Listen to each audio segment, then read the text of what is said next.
Alas 12 na po ng tanghali at One Balita Pilipinas na.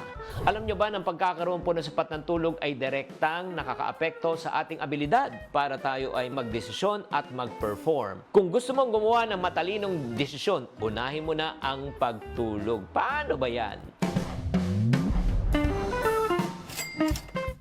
Hi there, this is Chinky Tan, your pambansang wealth coach. Alam nyo, kapag natutulog po tayo, nagre-recharge po ang ating utak kasi ang ating katawan, ng ating utak ay parang cellphone, naglolobat. Do you agree? Pag ang cellphone mo ay discharge na, ano kailangan gawin? Kailangan isaksak mo sa kuryente para mag-recharge.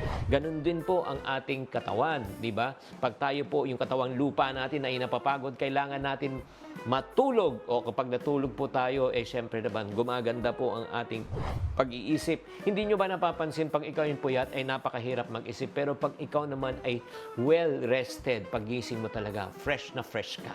Kaya para sa mga taong parating puyat, nako, ang kukulang ng tulog ay nagdudulot po ng syempre ng mga negative na effects. Number 1, hindi madaling kausap. Number 2, bugnutin. Number 3, kung ikaw ay nagdesisyon, para kang lutang.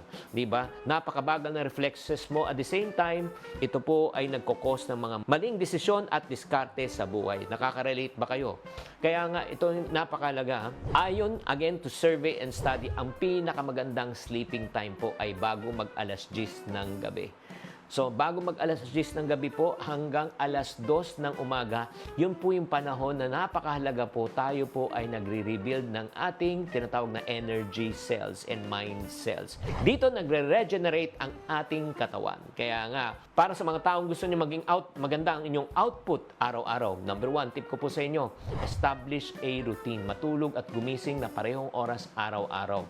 So, pinakamaganda niyan, mga bandang alas 9 po, hindi na po tayo nag-gadgets, no? Para naka-program ng ating mind by 10 o'clock, pwede na tayo matulog hanggang alas 2. Doon po ulit, nagbibuild ang ating cells.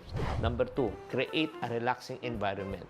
No? Matulog tayo, gawin natin komportable ang ating kwarto na medyo may kadiliman ng konti po.